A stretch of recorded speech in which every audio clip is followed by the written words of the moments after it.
Putin ally says expat war critics should lose homes. Russians who have gone abroad and criticized their country or its military should have their property confiscated, says Parliament Speaker Vyacheslav Volodin. A longtime ally of President Vladimir Putin, he singled out citizens who found it possible to insult Russia, its residents, soldiers, and officers, to openly support the villains. Hundreds of thousands of Russians have fled in response to the war in Ukraine. Many left to avoid being called up. Mr. Volodin's comments come amid increasing anger among pro-Putin figures at statements made by high-profile critics of the war who have left Russia. Days into Russia's full-scale invasion of Ukraine last February, a law was passed that criminalized discrediting Russia's armed forces or spreading false information about the war, which Moscow calls a special military operation. A number of dissidents have been jailed in Russia for speaking out against the war, including prominent opposition figure Ilya Yashin last month.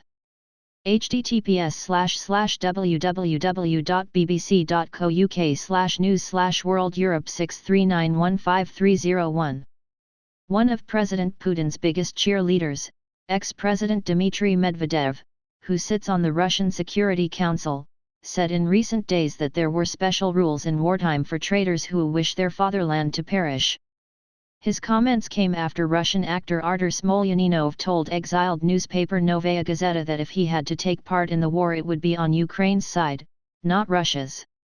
Russian MPs called for Smolyaninov to be barred from state-funded films, and Russia's investigative committee opened a criminal case into his remarks.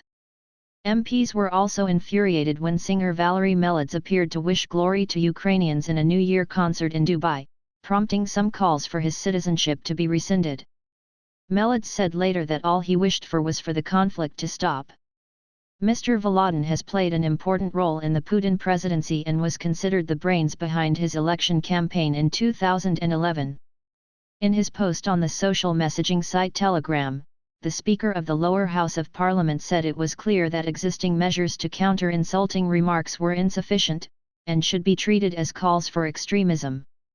Such scoundrels were living comfortably thanks to their country, he said, leasing their property and receiving rent and royalties at the expense of fellow citizens, while at the same time being able to publicly drag Russia through the mud.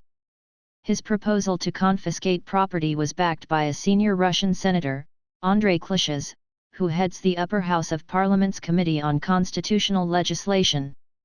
Mr. Klishas said last month that Russians who had moved abroad and worked remotely for domestic companies should be made to feel less comfortable.